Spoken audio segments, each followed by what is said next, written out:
ناظرین، یزید ملعون تاریخ اسلام کا وہ بدترین شخص ہے جس کے ہاتھ اہل بیت رسول کے خون سے رنگے ہیں۔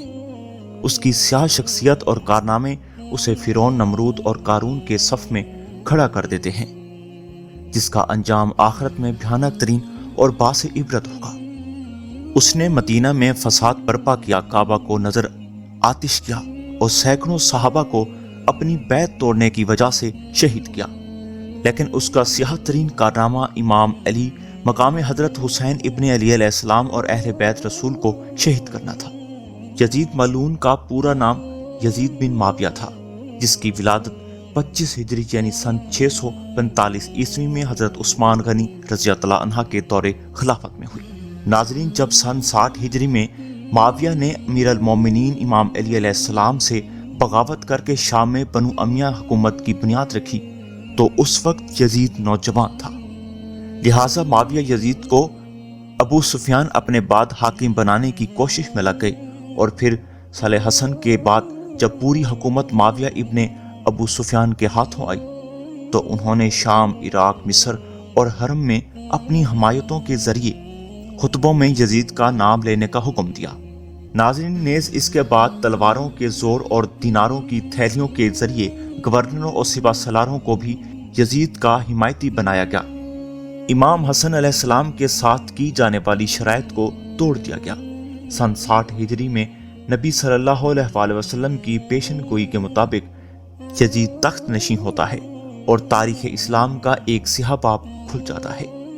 کچھ اصحاب رسول یزید کی بیعت سے سری طور پر انکار کر دیتے ہیں، جن میں اس وقت کے سب سے افضل شخص اور نواسہ رسول حضرت امام حسین علیہ السلام بھی شامل تھے۔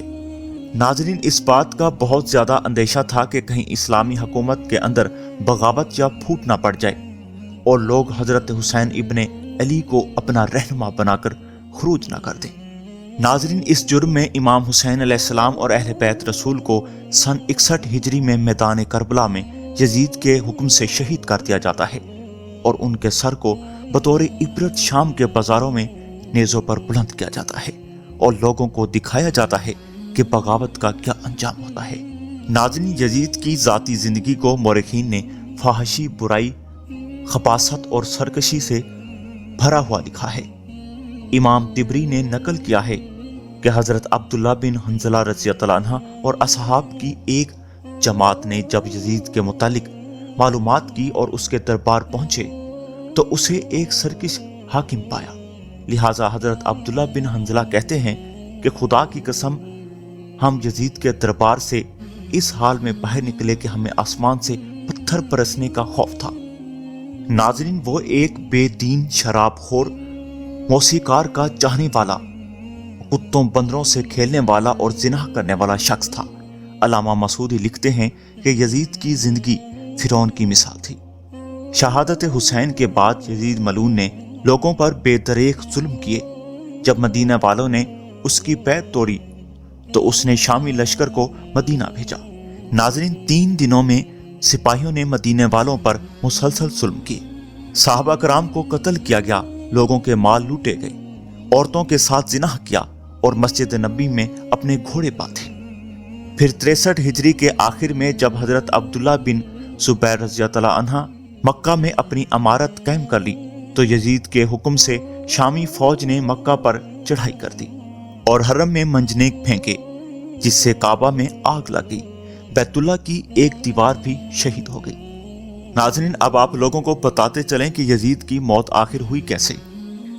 یزید کی موت کے متعلق مورخین کے الگ الگ اقوال اور روایت ملتی ہیں، جن میں سے سب سے زیادہ باسند اور صحیح قول یہ ہے کہ شہادت حسین کے واقعے کے بعد جب یزید اپنے جشن اور تکبر میں مست تھا، اس وقت اس نے مکہ پر حملہ کرنے کا حکم جاری کیا۔